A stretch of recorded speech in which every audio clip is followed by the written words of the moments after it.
This is Monkey World, the largest ape and monkey rescue centre on the planet. With every animal comes a story. Some funny, some shocking. Dramas great and small. Today on Monkey Life, baby orangutan Joly arrives at the park from Moscow. And she isn't the only new arrival, as orangutan Roro gives birth. She's good, she's calm. And it's a girl.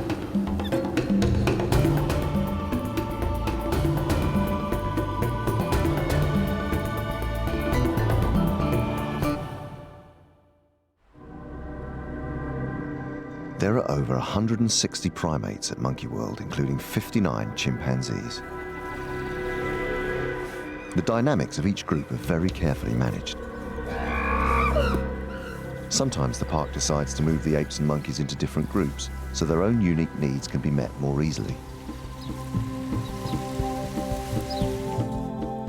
Today, in Hernanya's group, 9-year-old Cookie will be helping out 2 chimps who recently moved in. Seamus and Tutti. It was time for them to experience a larger group and to start meeting their new family one by one.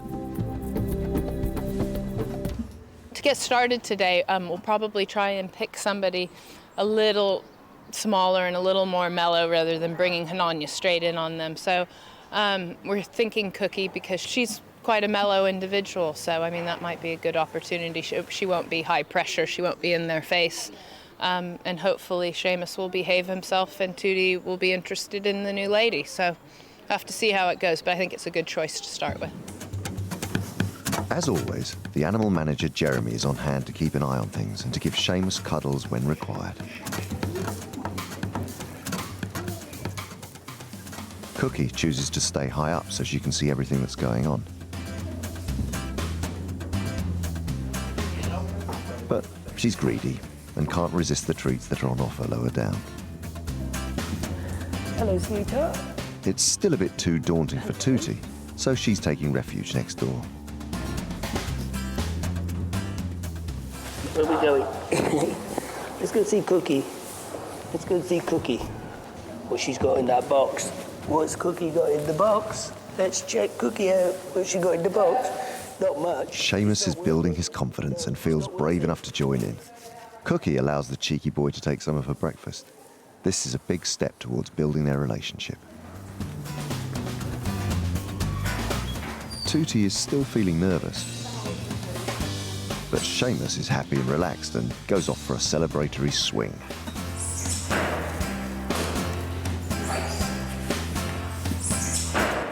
Cookie decides that if the new girl Tootie won't come to her, she'll just have to pay her a visit. Go get him. And it's reassuring hugs all round. Oh, nice one. Good girl. This is going really well. Tootie's still reluctant to come out of the bedroom, but Cookie keeps going into the bedroom, and clearly there's no riot going on in there, so it can't be too bad. Seamus is, as you can see, playing with me more than Cookie, but nevertheless he is having periodic plays with her. So hopefully we can leave these guys together now, and then if all goes well, we'll introduce somebody else tomorrow. When Seamus and Tootie moved from the nursery, 2 other boys moved too, Charlie and Gypsy. They were becoming too boisterous, so they were moved to join the boys in the bachelor pad. This morning, Charlie and Gypsy are still getting to know each other in the bachelor group bedroom. Gypsy is finding it quite hard to settle, but Charlie just takes it all in his stride. His calm foster mum Sally in the nursery group was a good influence on him. We found out very quickly that Charlie is he just doesn't care where he goes. He's not bothered. As long as there's somewhere for him to have a little fun, he's okay. He was really very much ready to leave Sally. He's the real hooligan. He's got what it takes to be with the boys. So he was ready to leave Sally's. It was becoming very difficult there. That was a critical situation. That's a nursery. It it wasn't going to work out. He had to go. He's very happy. There's another boy around for him to play with. He thinks that's terrific. Gypsy, that's another whole story. We had to take Gypsy out. He was acting like a bit of a fool, a hooligan, and it was never going to settle down. He was disruptive in the group. He had to go, so he's not so happy.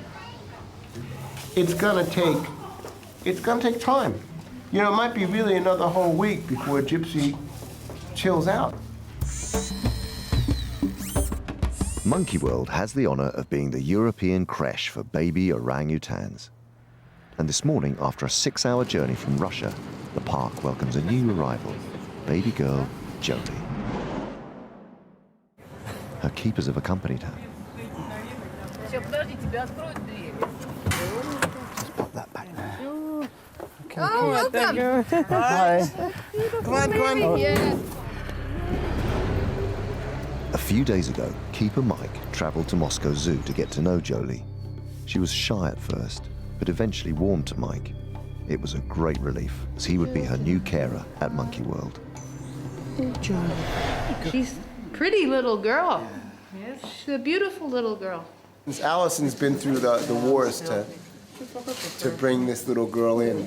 And Alison managed Russian bureaucrats and English bureaucrats of all different types. And in fact, it wasn't until 24 hours ago that we actually got the final okay that she could get on that plane and she could arrive. So I don't know if they've been aware of it, but for us it's been the most amazing, stressful thing that we've ever done. There's gonna be a lot going on in the next few days. 3-year-old female Hsiao-Ning, who can be a bit selfish, isn't too keen on saying hi. She put her hand right out to her. But the new girl has definitely caught the eye of little boy Aris. If you want to come in here. Saying goodbye is always difficult. For the last 8 months, the Moscow zookeepers have hand-reared Joly because she was rejected by her mum. Now they're leaving. Joly is obviously cautious. It's okay. No, you go.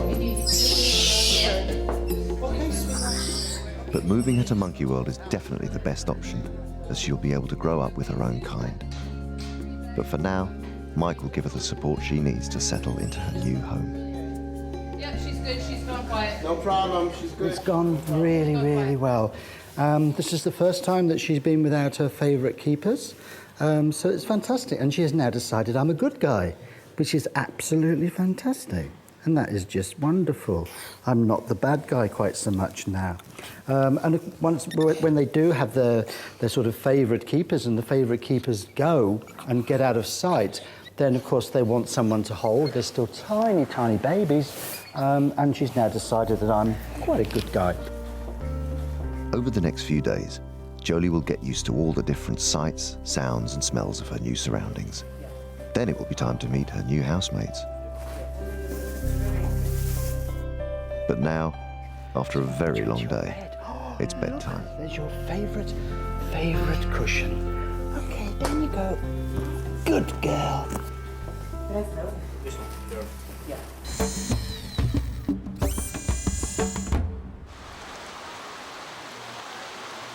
A great British summer.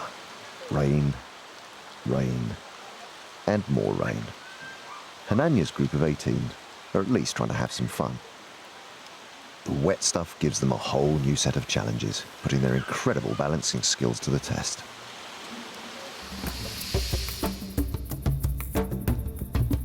In the wild, chimps in their native Africa often get soaked in the rainy season, but because they can problem solve, they will often use leaves as umbrellas.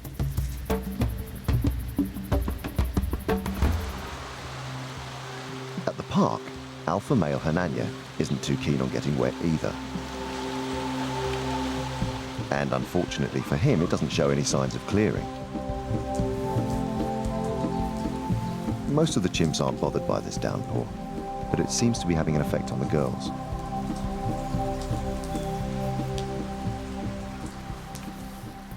And Honey is in a bad mood.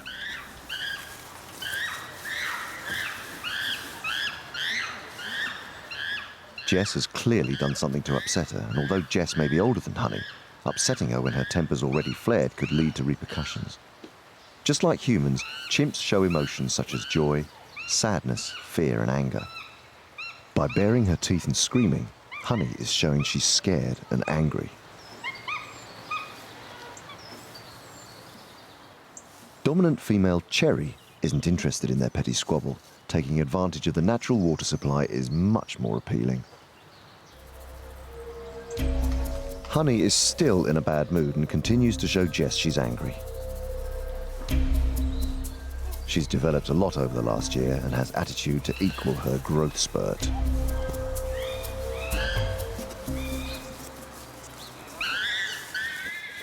Each chimp makes their own unique call, known as a panhoot. As this is just a squabble and Honey is still grumpy, no one responds. Marjoline is being very clever.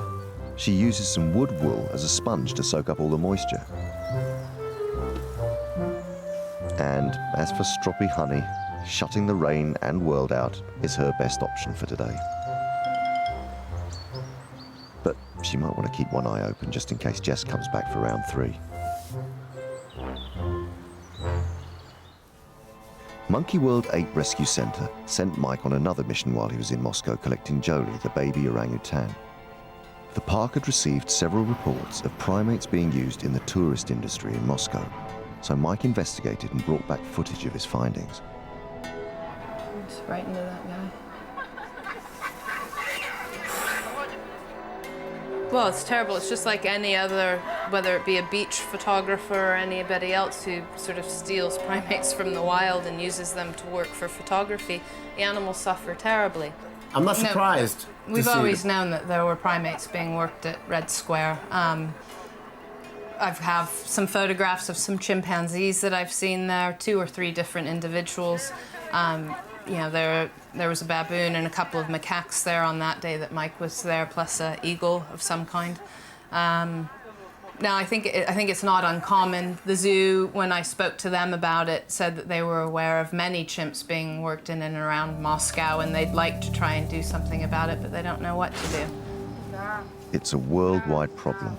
And Monkey World got involved in the 1980s when hundreds of baby chimps were smuggled into Spain for an abusive life, posing as beach photographers' props. For $8,000. After tirelessly campaigning, this practice was eventually banned.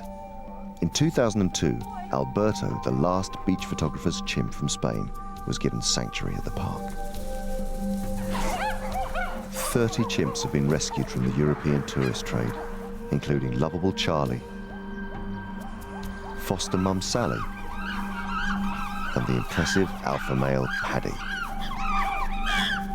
Unfortunately, the exploitation of primates still continues in Moscow. What you're looking at is pain. Yeah, a lot of suffering. pain. A lot of pain. A lot of suffering.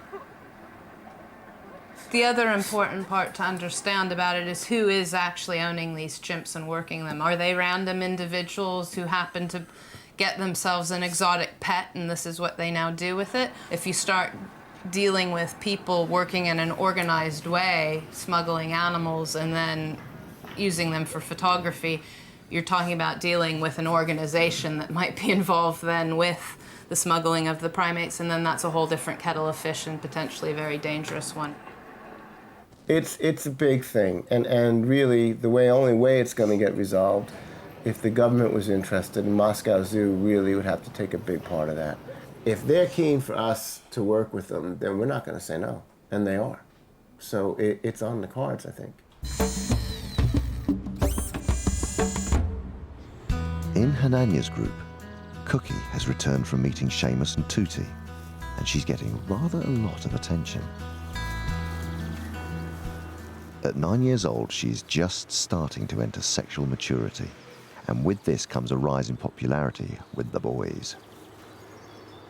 Usually, it's just the alpha male who has mating privileges. They would normally stick close to the female, but reluctant boss Hananya doesn't seem too bothered, and the other males are blatantly showing Cookie attention. It's a sign of Hananya's constant struggle as leader. His group are showing him no respect. They're not even trying to hide their displays of affection. Cookie is a stubborn girl. But her swelling is just too much to resist, and Simon will keep pestering until he gets his own way. The 13-year-old is not the most gentle of males, and he will do whatever it takes.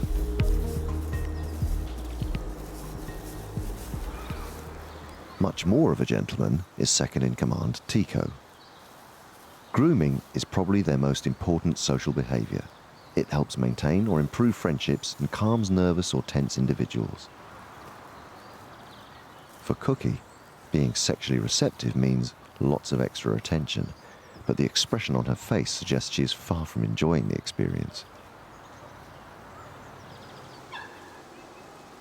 Cookie is not a very friendly or approachable chimp, but that doesn't seem to make her any less attractive to the boys. Now it's low-ranking male Arthur's turn. He isn't quite as mature as Tico and Hananya, and his courting skills need developing. At 14 years old, Arthur is capable of reproduction, but it will be a few more years before he becomes socially mature. Even further down the maturity ladder is the group's silliest chimp, 13-year-old Shimak. But leapfrogging is not quite what Cookie had in mind.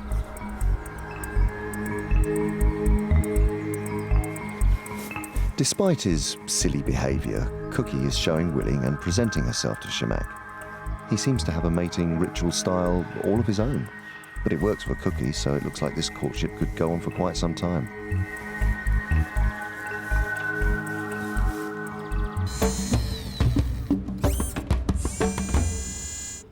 Over in the office, Alison is on mum duty.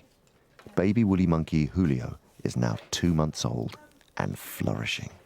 Julio is very important, and we have gone to that extra length for him. I mean, we have hand-reared baby apes and other baby monkeys before, but in particular, Julio being a woolly monkey, this is perhaps more delicate, more focused, and more important to us because woolly monkeys are so rare. They rarely successfully give birth in captivity. I believe that only 1 or 2, if that, have ever been hand-reared successfully in captivity. I only know of 1. I believe Julio's the second worldwide to have ever been successfully hand-reared. I think you can see he's grown a lot. He's about almost 600 grams now, so pretty much double his birth weight. Developing his hand-eye coordination, which is getting pretty good, becoming more stable on his feet, getting around now, starting to sort of tear up my desk, and you know, he requires a lot of attention and effort now as he becomes more mobile. It's, you know, harder work, but we're really pleased for him. And, you know, touch wood, I think that unless there's any unforeseen either colds or flus or, you know, something like that, that we're sort of out of the woods. I think he's going to be okay. Julio is developing well. The park prefers primate babies to grow up with their mothers, but because Julio's mum abandoned him and he was being held by his dad, he had to be hand-reared. In the wild, woolly monkey babies will spend the first few months on their mum's abdomens. If Julio was still with his mum, he would just be starting to leave her to explore his surroundings, just as he does in Alison's office.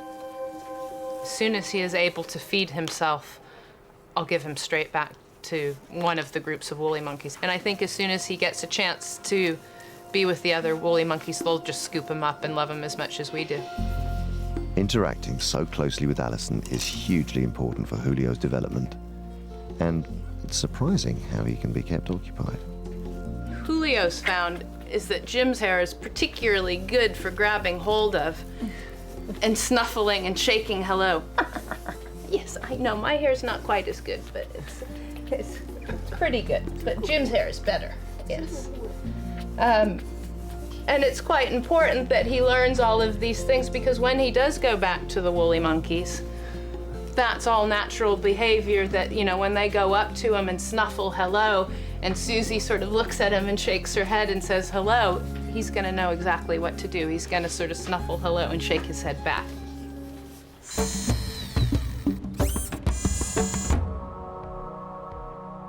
This afternoon in the orangutan enclosure, there's incredible news. 18-year-old Roro has just given birth. This baby is the 4th orang born to the park's endangered species breeding program. The animal manager, Jeremy, has an exceptional relationship with the orangs. Because of this, he has been able to go in and film this fantastic moment. So far, things seem to be going well, and the newborn certainly has a healthy set of lungs. It's a girl. She's cleaned him up and her up. Yeah, she's cleaned up the center. I'm just sat here with her. She's good. She's calm. She's comfortable. She wasn't calm last time. She was all bent out of shape, you know. And she's so far she's together. No, I'm hopeful. Roro clearly only has eyes for her daughter. Compared to her last attempt at motherhood, all the signs look positive. The little one is hungry. As well as sucking on Mum's lips, she's trying to search for the nipple. 3 years ago, Roro rejected her last baby, Hsiao-Ning. Luckily, Hsiao-Ning was successfully hand-reared by keeper Mike and now lives full-time in the nursery.